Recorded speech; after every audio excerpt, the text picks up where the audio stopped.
and I think to myself, what a wonderful world.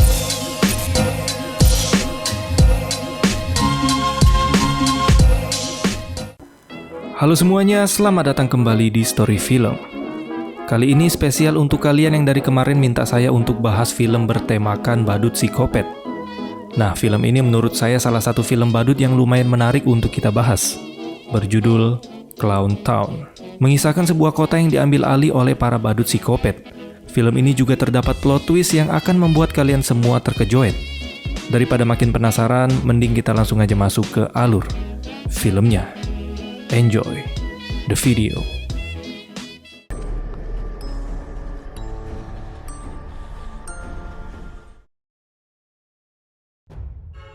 Film diawali dengan memperlihatkan seorang wanita bernama Jamie. Jamie ini bekerja sebagai pengasuh anak di sebuah keluarga. Bocil yang dia asuh bernama Ricky dan Megan. Sebagai seorang pengasuh yang baik, Jamie menceritakan beberapa dongeng sebelum mereka berdua tidur.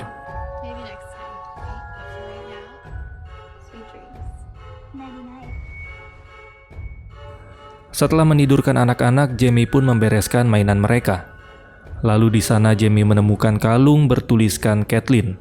Namun Jamie tidak memperdulikannya dan langsung meletakkan kalung itu di atas meja. Dan tanpa dia sadari, di koran itu terdapat berita mengenai wanita yang hilang. Dan wanita itu bernama Kathleen. Kalung yang dia pakai juga sama dengan kalung yang barusan Jamie letakkan di atas meja.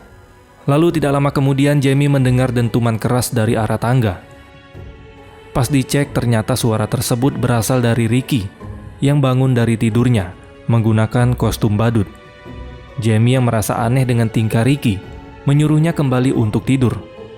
Namun saat Jamie mengecek ke kamar, dia melihat Ricky tidak ada di kamarnya. Kemudian Jamie pun mengecek ke ruangan lain. Lalu tiba-tiba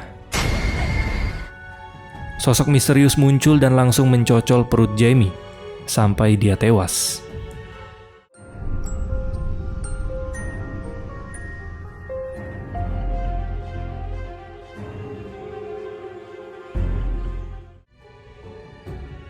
Singkat cerita, 15 tahun sudah berlalu. Di sini kita melihat ada dua pekerja yang lagi makan di sebuah restoran. Mereka bernama Dylan dan Billy. Di sini mereka berencana ingin meninggalkan kota tersebut, dikarenakan Billy mendengar kabar bahwa banyak orang yang sudah menghilang secara misterius di kota ini. Tidak lama kemudian datanglah 4 remaja yang berasal dari luar kota.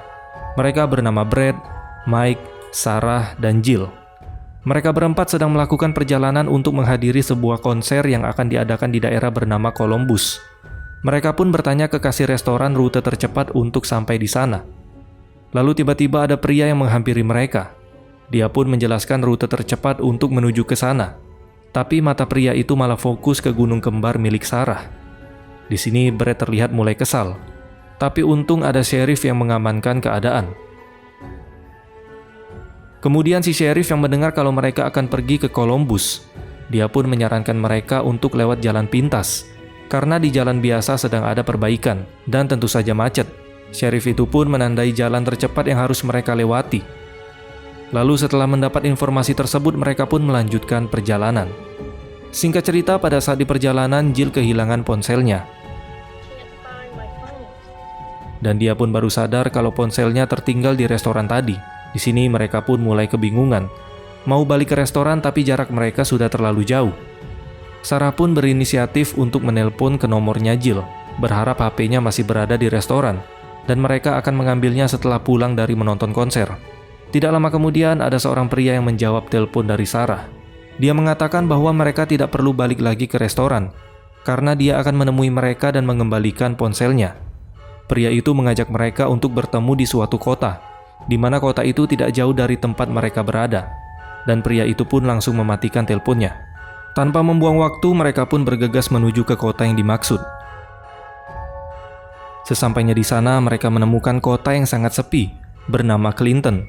Sarah mencoba untuk kembali menghubungi pria tadi, namun mereka malah tidak mendapatkan sinyal. Sembari menunggu pria tersebut, mereka pun sedikit berkeliling di sana. Sarah sempat heran kemana perginya seluruh orang di kota ini, karena mereka tidak menemukan adanya tanda kehidupan di sana.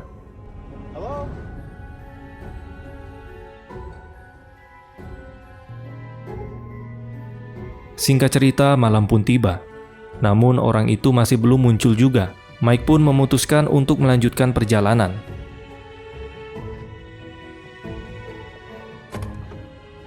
Namun masalah baru kembali muncul, di mana mobil mereka malah mogok.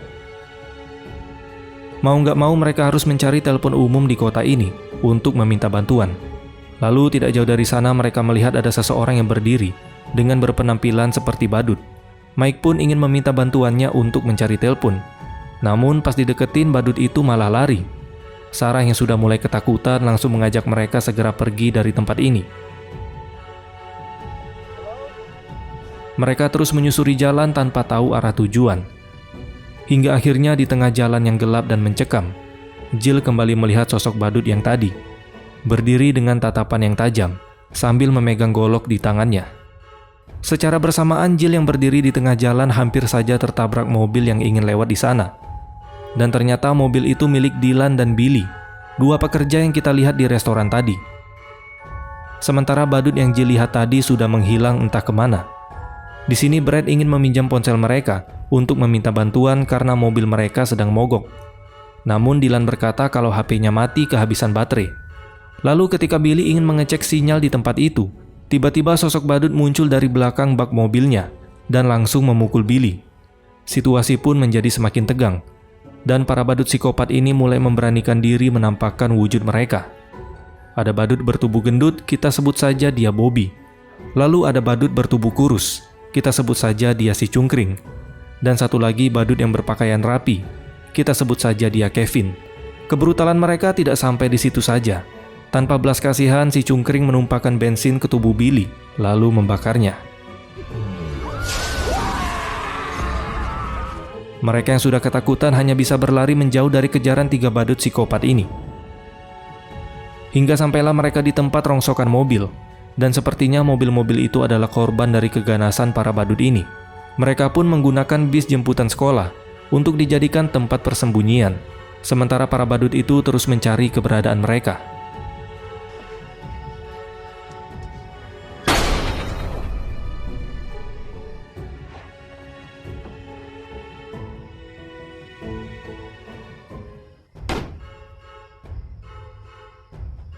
Dirasa situasi sudah mulai aman, mereka pun memutuskan pergi dari sana dan mencari tempat persembunyian yang baru. Tidak jauh dari sana mereka menemukan mobil RV yang bisa mereka gunakan untuk tempat bersembunyi. Mike bersama Dylan segera mengecek mobil tersebut. Dirasa tempat itu sudah aman, Mike pun memanggil yang lain untuk bergabung. Namun sayang, Jill yang berada di posisi paling belakang malah diculik oleh salah satu badut psikopat. Mike yang sadar kalau Jill sudah menghilang, dia pun segera mencarinya. Namun bukan Jill yang mereka temukan, melainkan si Kevin. Karena sudah tidak ada lagi yang bisa dilakukan, mereka pun bersembunyi di dalam mobil RV. Meskipun ujung-ujungnya para kawanan badut itu berhasil menemukan mereka dan mulai mengepung mobil tersebut.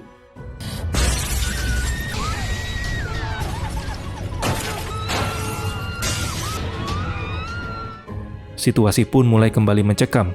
Ditambah lagi mereka sudah terjebak di dalam sana. Tidak lama kemudian terlihat ada seorang kakek tua yang datang, dan dia langsung menolong mereka keluar dari mobil tersebut. Lalu kakek misterius itu membawa mereka ke tempat persembunyiannya yang sudah dia anggap seperti rumahnya sendiri. Where are we? Home. Come, sit down. What are you doing in the junkyard? Stuff. Diketahui juga si kakek sudah bersembunyi di tempat ini selama bertahun-tahun. Kemudian si kakek pun memperkenalkan dirinya. Dia bernama Frank. Frank sendiri adalah warga lokal yang sudah lama tinggal di kota ini. Dia bercerita dulunya kota ini sangat ramai dan sangat indah. Kota ini juga tempat persinggahan kereta api, jadi banyak orang yang menetap di sini. Namun setelah kecelakaan kereta api terjadi, banyak pekerjaan yang hilang. Parahnya lagi, beberapa wanita juga menghilang tepat di waktu yang bersamaan dengan kecelakaan kereta tersebut. Maka dari itu para warga menjadi takut dan akhirnya banyak dari mereka yang pergi meninggalkan kota ini. Frank juga menceritakan soal badut yang menguasai kota ini. Dia berkata kalau para badut ini seperti kawanan anjing yang telah menghantui kota selama bertahun-tahun. Dan merekalah penyebab dari semua kekacauan di kota ini. Tahun demi tahun orang yang menghilang bertambah banyak, dan para badut ini tidak segan membunuh siapa saja yang bertemu dengannya. Para warga yang memilih untuk tetap tinggal di sini selalu mengunci pintu mereka saat malam hari. Bahkan sampai sekarang para polisi juga tidak bisa menemukan keberadaan para badut ini. Di tengah perbincangan tersebut, tiba-tiba terdengar suara dentuman yang sangat keras dari arah luar. Frank pun langsung mengajak mereka segera pergi dari tempat ini melalui pintu belakang. Namun naasnya Dylan yang berada di posisi paling belakang tiba-tiba ditarik oleh seseorang.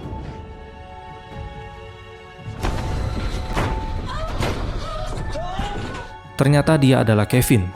Karena tidak ada tempat lagi untuk berlari, terpaksa Dylan harus menghadapi Kevin.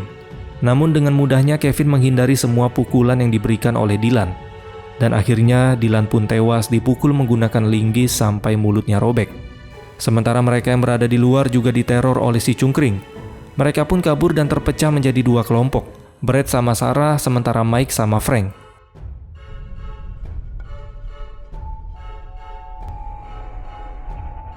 Brett dan Sarah berlari dari kejaran Kevin, dan mereka bersembunyi di lantai atas sebuah toko. Namun sesampainya di atas, mereka malah menemukan jalan buntu. Terpaksa mereka bersembunyi di tempat seadanya.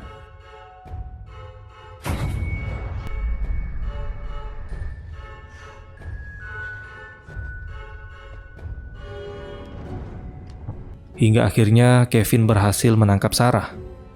Dengan cepat Brett menyerang Kevin hingga akhirnya terjadi perkelahian di antara mereka. Brett yang kalah power hampir saja dilempar dari atas gedung. Namun untung Sarah berhasil memukulnya dari belakang. Ketika Kevin sudah tidak berdaya, Brett pun langsung mengambil kesempatan ini dengan membunuh Kevin.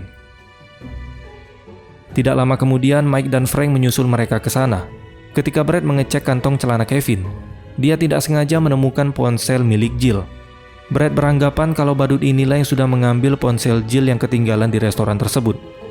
Dia juga melihat tato di lengan kanan Kevin, dan dia teringat kalau tato tersebut sama persis seperti tato yang ada di tangan pelayan restoran itu. Dari sini bisa disimpulkan kalau pihak restoran sengaja menjebak mereka semua untuk memasuki kota Clinton. Lalu Frank menyuruh mereka untuk segera pergi dari sini, karena kawanan badut itu akan terus mencari mereka. Kemudian scene beralih memperlihatkan Jill yang ternyata masih hidup. Dia disekap oleh para badut psikopat itu. Lalu kita melihat ada badut wanita yang mendekati Jill, dan dia merias wajahnya menyerupai dengan badut. Sementara di sisi lain, Brett, Sarah, dan Mike kembali ke tempat mereka bertemu dengan Dylan dan Billy. Mereka pun membawa mobil Dylan yang masih terparkir di sana, dan sekarang rencana mereka akan menyelamatkan Jill lalu pergi dari tempat ini. Singkat cerita, di tengah perjalanan mereka melihat ada pria yang berjalan sambil tertati-tati. Mike menyuruh Brett untuk melanjutkan perjalanan dan tidak usah menghiraukannya. Namun Brett tetap ingin keluar. Dan pada saat dicek, ternyata pria itu adalah Frank dengan tubuh yang sudah dipenuhi luka. Frank menyuruh mereka untuk segera pergi dari sini. Dan benar saja, tidak lama kemudian tiba-tiba kawanan badut itu muncul. Ternyata mereka menggunakan Frank sebagai jebakan. Karena tidak ada jalan lain, akhirnya mereka kembali terpisah. Brett lari masuk ke dalam hutan sendirian, sementara Mike lari bersama Sarah. Setelah berlari tanpa arah, ternyata Brett kembali ke kota Clinton. Di sana dia melihat ada satu rumah yang lampunya masih menyala. Tanpa rasa curiga, Brett pun masuk ke rumah itu untuk meminta pertolongan. Di dalam, Brett melihat ada seorang perempuan yang lagi duduk termenung. Can you help me? What are you doing hanging out around here at night? Brett ingin meminjam mobil milik perempuan itu untuk menolong teman-temannya. Namun wanita itu malah meminta Brett untuk menunggu anaknya yang sebentar lagi akan datang. My son will help you. Sembari menunggu, Brett sedikit bertanya ke wanita itu tentang kabar banyaknya orang hilang di kota ini. Di sana dia juga melihat foto keluarga milik si wanita.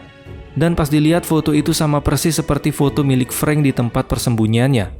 Dan usut punya usut, ternyata wanita ini adalah istrinya Frank. Dilihat dari banyaknya boneka badut di sebelah foto itu, Brett pun sadar kalau salah satu badut itu adalah anak mereka yang bernama Ricky. Kalau kalian masih ingat, Ricky adalah bocah di awal film yang sangat terobsesi dengan badut. Lalu gimana kabar si Megan, saudarinya Ricky? Tentu saja dia juga menjadi badut yang tadi merias wajah Jill. Kemudian sosok misterius yang membunuh Jamie alias si pengasuh Ricky dan Megan, ternyata wanita gila ini yang dia lakukan di depan kedua anaknya. Itulah alasan Frank meninggalkan istrinya, karena dia merasa istrinya ini udah gak waras. Dan kalian tahu Ricky yang mana? Ricky adalah si cungkring Ya, memang sangat berbeda dengan masa kecilnya. Tubuh Ricky sekarang kurus akibat tekanan mental yang dia derita. Tidak lama kemudian Brad melihat ada yang datang. Ternyata itu si Ricky. Brad pun segera keluar dan mencari tempat persembunyian.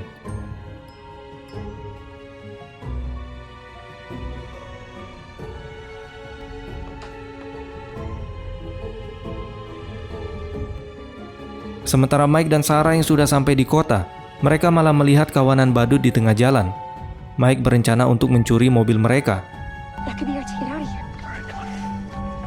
Namun naas mereka malah tertangkap.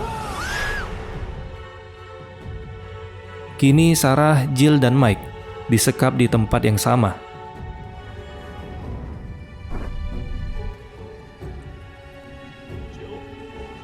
Di sana Mike terus memberontak, hingga akhirnya ada sheriff yang datang. Namun bukannya menolong, sheriff itu malah memukul Mike. Dan ternyata sheriff itu adalah sheriff yang pernah mereka temui di restoran. Diketahui dia juga salah satu komplotan dari para badut ini. Pantas aja para polisi nggak bisa menemukan keberadaan kawanan badut ini, karena sheriff inilah yang selalu menutupi kejahatan mereka. Karena Jill selalu berteriak, sheriff itu pun meminta para badut untuk menyuruhnya diam. Lalu kemudian Ricky mendekati Jill dan dia malah membunuhnya. Hal itu pun membuat si sheriff marah, karena tadi dia hanya menyuruhnya untuk membuat Jill diam, bukan malah membunuhnya. Sheriff itu juga berkata kalau dia sudah lelah menutupi semua kejahatan mereka selama ini. Dan sekarang dia sudah tidak mau lagi berurusan dengan para badut psikopat ini. Perkataan itu pun membuat Ricky marah.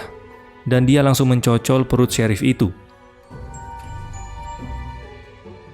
Tidak lama kemudian Brad berhasil menemukan teman-temannya dengan mengikuti jejak si Ricky. Dengan cepat dia pun membebaskan Sarah.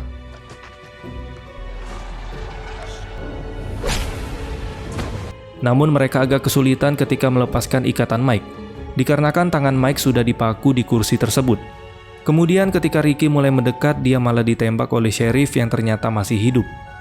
Ricky yang sudah kesal benar-benar memastikan kematian si sheriff.